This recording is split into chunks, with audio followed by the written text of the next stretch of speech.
வாசிக்கிறேன். சங்கீதம் 55:22. கர்த்தர் மேல் உன் பாரத்தை வைத்துவிடு, அவர் உன்னை ஆதரிப்பார், நீதிமானை ஒருபோதும் தள்ளாட விட்டார். கர்த்தருக்கு மகிமை உண்டாகட்டும். சங்கீதக்காரனாகிய இந்த தாவீது இந்த காரியத்தை எழுதுகிறதை நாம் பார்க்கிறோம். என்ன சொல்லுகிறார்? கர்த்தர் மேல் உன் பாரத்தை வைத்துவிடு, கர்த்தர் மேல் உன் பாரத்தை வைத்துவிடு. இந்த உலகத்துல வாழ்கிற வர நம்ம உலகத்துல பல பாடுகள் இருக்கத்தான் செய்கிறது, உபத்திரவங்கள் இருக்கத்தான் செய்கிறது, நெருக்கங்கள் இருக்கத்தான் செய்கிறது. பவுல் எழுதும் பொழுது எழுதுகிறார், மிகப்பெரிய ஒரு கோடீஸ்வரர் எல்லாவற்றையும் உதறிவிட்டு ஆண்டவராக இயேசுவின் நாமத்திற்காக, தேவ ராஜ்யத்திற்காக அவர் செயல்படுகிற ஒரு நல்ல ஒரு தேவ மனிதன் எழுதுகிறார், எப்பக்கமும் நெருக்கப்பட்டும் நாங்கள் ஒடுங்கி போவதில்லை. எப்பக்கமும் நெருக்கும், எந்த பக்கம் திரும்பினாலும் நெருக்கும், ஆனாலும் நாங்கள் ஒடுங்கி போவதில்லை என்று இந்த உலகத்திலே வாழும் பொழுது நெருக்கங்கள் இருக்கத்தான் செய்யும், பாடுகள் இருக்கத்தான் செய்யும், உபத்திரவங்கள் இருக்கத்தான் செய்யும். இயேசு சொல்லி போனார், இந்த உலகத்திலே உங்களுக்கு உபத்திரவம் உண்டு, ஆனாலும் திடன் கொள்ளுங்கள், நான் உலகத்தை ஜெயித்தேன். அவர்கள் உங்களை பாடுகளுக்கு உட்படுத்துவார்கள் என்று சொன்னார். வேதம் சொல்லுகிறது. இயேசுடைய காரியங்களை நாம் பார்க்கிறோம். எபிரேயர் 2ஆம் அதிகாரத்திலே பார்க்கும் பொழுது வசனம் சொல்லுகிறது, அவர்தாமே பாடுபட்டு சோதிக்கப்பட்டபடினால சோதிக்கப்பட்டு அவர் உதவி செய்ய வல்லவராய் இருக்கிறார். அவர் பாடுகளை சகித்தார், அவர் பாடுகளை ஏற்றுக்கொண்டார். இந்த உலகத்தில் இருக்கிறவர் நமக்கு பாடுகள் இருக்கத்தான் செய்யும், சோதனைகள் இருக்கத்தான் செய்யும். சோதனைக்காரன் சோதிப்பான். இந்த சோதனைக்காரன் ஜவனை விழுங்கலாம் என்று சொல்லி அவன் வகை தேடி சுற்றி தெரியும், நம்மை சுற்றி சுற்றி சோதிக்கும்படியாக செயல்பட்டு கொண்டு தான் இருப்பான். ஆனாலும் கர்த்தர் நம்மோடு கூட இருப்பார். ஆகவேதான் இங்க சங்கீதக்காரன் சொல்லுகிறார், கர்த்தர் மேல் உன் பாரத்தை வைத்துவிடு. பாரம் இல்லாத, போராட்டம் இல்லாத, நெருக்கம் இல்லாத வாழ்க்கை இங்கே இல்லை. ஆனால் உன் பாரத்தை கர்த்தர் மீது வைத்து விடு, ஆண்டவர் மீது வைத்து விடு. ஆகவே இங்கே இன்றைக்கும் கூட ஒருவேளை நீங்க பிரச்சனையோடு நீங்க இந்த நாளில் நீங்க அட்டென்ட் பண்ணிட்டு இருப்பீங்கன்னு சொன்னா, ஆண்டவர் இந்த சத்தத்தை கேட்டுக்கொண்டிருக்கிற ஒவ்வொரு பிள்ளைகளையும் கூட கர்த்தர் ஆசீர்வதிப்பாராக. நீங்க எப்படிப்பட்ட பாரத்தோடு இருந்தாலும் சரி, ஒருவேளை பாவத்தின் பாரம் கூட இருக்கலாம். ஐயோ, இந்த பாவத்தை செய்து விட்டேனே, எப்பொழுது எனக்கு இதில் இருந்து விடுதலை கிடைக்கும், நான் ஆண்டவர் அறிந்திருந்தும் இதை செய்து விட்டேனே. அவர் இரக்கம் உள்ள தேவன், இந்த விஷயம் கூட உங்களுக்கு இறங்குவார். உங்கள் பாரத்தை ஆண்டவர் மீது வைத்து விடுங்க. ஆண்டவரே, என் பாவத்தின் சிலுவையில் சுமந்து கொண்டீர் என்று வேதத்திலே நாம் பார்க்கிறோம். கர்த்தருக்கு மகிமை உண்டாகட்டும். பேதுருக்கு நன்றாய் தெரியும் இயேசு கிறிஸ்து தேவனுடைய குமாரன் என்று. ஆனாலும் கூட இயேசுவை மறுதலித்தார், இயேசுவை தெரியாது என்று சொன்னார். அவர் சத்தியம் பண்ணினார், அவரை சபித்தார். ஆனாலும் இயேசு பின்னாக போய் கேட்டார், இவர்களிலும் நீ என்னை அதிகமாய் நேசிக்கிறாயா? இவர்களிலும் நீ என்னை அதிகமாய் நேசிக்கிறாயா?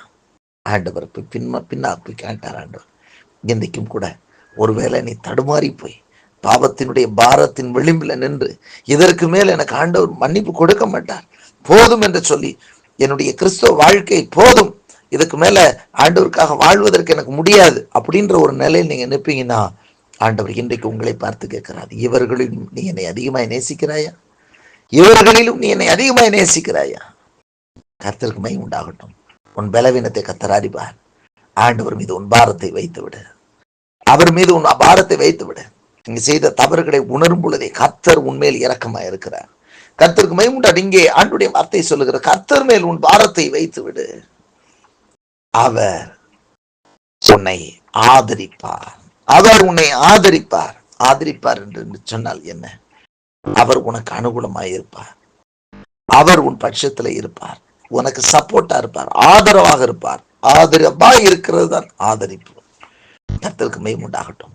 உன்னை தேற்றுகிற தேவன் அவர், உனக்காக ஜீவனை கொடுத்தவர் அவர், உனக்காக மரணத்தை ருசி பார்த்தவர் அவர். அவர் உன் பட்சத்திலே உனக்கு ஆதரவாய் இருப்பார். உன் பாரம் என்ன பாரமா வேணாலும் இருக்கலாம், பாவ பாரமா இருக்கலாம், கடன் பாரமா இருக்கலாம், அல்லது குடும்பத்தை குறித்த பாரமா, எந்த பாரமாய், பிள்ளைகளை குறித்த பாரமா, அல்லது ஊழியத்தை குறித்த எந்த பாரமாய் இருந்தாலும் சரி, இன்றைக்கு உங்கள் பாரத்தை கர்த்தர் மீது வைத்து விடுங்க. ஆண்டவரை இது மீது வைக்கிறோம். ஆண்டவர் சொல்றார், பழைய ஏற்பாட்டு காலத்துல பாருங்க, அன்றைக்கு இருந்த சூழ்நிலையில, அன்றைக்கு பழைய ஏற்பாட்டு காலத்துல எல்லாம் யுத்தத்துல இஸ்ரவேல் ஜனங்களுக்கு விரோதமா வரும் பொழுது ஆண்டவர் சொன்னாரு, இந்த யுத்தம் உங்களுடையதில்லை, இந்த யுத்தம் என்னுடையது என்று சொல்லி அவர் இஸ்ரவேல் ஜனங்களுக்காக யுத்தம் பண்ணினார். ஒருவேளை உங்களுக்கு விரோதமாக மனுஷர்கள் எழும்பி போராடுகிறார்களோ, யுத்தம் பண்ணுகிறார்களோ, அவர்களுக்கு விரோதமாக கர்த்தர் உங்கள் பட்சத்திலே இருந்து யுத்தம் பண்ணுவார். யுத்தம் கர்த்தருடையது. இந்த யுத்தம் கர்த்தருடையது. கர்த்தருக்கு மகிமையுண்டாகட்டும். பேதுரு சொல்லுகிறார், பழிக்கு பழி வாங்காமல் இருங்கள். பழி வாங்குதல் என்னுடையது என்று சொல்லி கர்த்தர் சொல்லுகிறார் என்று. கர்த்தருக்கு மகிமையுண்டாகட்டும். ஒருவேளை இப்படிப்பட்ட காரியங்களை எங்களுக்கு செய்து விட்டாரே, என்ன செய்வது, ஏதாவது ஒன்றை செய்தாக வேண்டுமே என்று ஒரு எண்ணங்கள் உங்களுக்குள்ள ஓடிக்கொண்டிருக்குமானால் இன்றைக்கு அதையும் மறந்து விட்டு விடுங்கள். அந்த பாரத்தை இப்படி செஞ்சிட்டாங்களா, ஓகே, அந்த பிரச்சனையை ஆண்டவருடைய சமூகத்தில் வைத்து விடுங்க. ஆண்டவருடைய சமூகத்தில் வைத்து விடுங்கள். அந்த பாரத்தை தூக்கி வச்சிருங்க. அதையே மனசுக்குள்ள வச்சு வேதனைப்படாதிருங்க. ஆண்டவருடைய வார்த்தை கர்த்தர் மேல் பாரத்தை வைத்து விடு. அவர் உனக்கு ஆதரவா இருப்பார். அவர் உன்னை ஆதரிப்பார். அவரே உன்னை ஆதரிப்பார். கர்த்தருக்கு மகிமை உண்டாகட்டும். அதற்கு பின் வேதம் சொல்லுகிறது, நீதிமானை ஒருபோதும் தள்ளாடப்பட்டார். நீதிமானை ஒருபோதும் தள்ளாடப்பட்டார். ஆண்டவராக இயேசு கிறிஸ்து இரத்தத்தினால கழுவப்பட்ட உங்களை, என்னை, நம்மை ஒருபோதும் அவர் தள்ளாட விடுகிற தேவன் அல்ல. அவர் தள்ளாட விட மாட்டார். நீதிமான் நித்திய கீர்த்தி உள்ளவன். நீதிமான் 7 முறை விழுந்தாலும் அவன் எழுந்திருப்பான். தடுமாற்றங்கள் வராத வாழ்க்கை அல்ல. தடுமாறினாலும் கர்த்தர் தூக்கி எடுத்து நிறுத்துவார். விடுகிற யாவரையும் தூக்கி விடுகிற தேவன் அவர். சத்துருவோ நம்மை விழத்தாக்குறான். ஆனால் கர்த்தரோ நமக்கு ஆதரவாய் இருப்பார். கர்த்தரோ நம் பட்சத்தில் இருப்பார். கர்த்தர் நம்மை தூக்கி எடுத்து நிறுத்துவார். உளையான சேற்றிலிருந்து தூக்கி எடுத்து நிறுத்துகிற தேவன் அவர். உன்னை தூக்கி எடுத்து நிறுத்துவார். நீ வெட்கப்பட்டு போவதில்லை. கர்த்தருக்கு மகிமை உண்டாகட்டும். நீதிமான் ஒருபோதும், நீதிமான் ஆண்டவர் கைவிட மாட்டார். ஒருபோதும் அவர் தள்ளாட விட மாட்டார். உன்னை தள்ளாட விட மாட்டார். ஒருவேளை விழுந்து போய் விடுவ பயப்படுகிறாயோ, என்னுடைய வாழ்க்கையில் நான் விழுந்து போனால் என்ன செய்வது, விழுகக்கூடிய சூழ்நிலையில் நிற்கிறேன், என்னால் நிற்க பலன் இல்லாமல் நின்று கொண்டு இருக்கிறேன், தள்ளாடி கொண்டு இருக்கிறேன் சொல்லுகிறாயோ, கர்த்தர் உன்னை தள்ளாட விட மாட்டார். அவர் தன் கரங்களினால் உன்னை தாங்கிக் கொள்வார். அவர் தம்முடைய கரங்களினால் உன்னை ஏந்திக் கொள்வார். அவர் தம்முடைய கரத்தினால் உன்னை பிடித்துக் கொள்வார். அன்றைக்கு பேதுரு கடலில் அமிழ்ந்த பொழுது கர்த்தர் தம்முடைய கரத்தை நீட்டி பிடித்து தூக்கி எடுத்து நிறுத்தினார். உன்னையும் நிறுத்துவார். தூக்கி உன்னை நிறுத்துவார். அமிழ்ந்து போகிறேன் என்று சொல்லி அலறுகிறாயோ, ஐயோ என்னுடைய வாழ்க்கையில என்னுடைய விசுவாசம் அமிழ்ந்து போகிறது, நான் கடலில் அமிழ்கிறது போல் அமிழ்ந்து கொண்டிருக்கிறேன் என்று சொல்கிறாயோ, கர்த்தர் உன்னை தூக்கி விடுகிற தேவன் அவர்.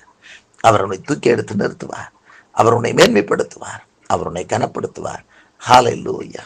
கர்த்தர் மேல் உன் பாரத்தை வைத்து விடு. அவரே உன்னை ஆதரிப்பார்.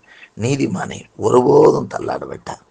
உன்னை தள்ளாட விடாமல் ஆண்டவர் உன்னை பாதுகாப்பார். உன்னை தூக்கி எடுத்து நிறுத்துவார்.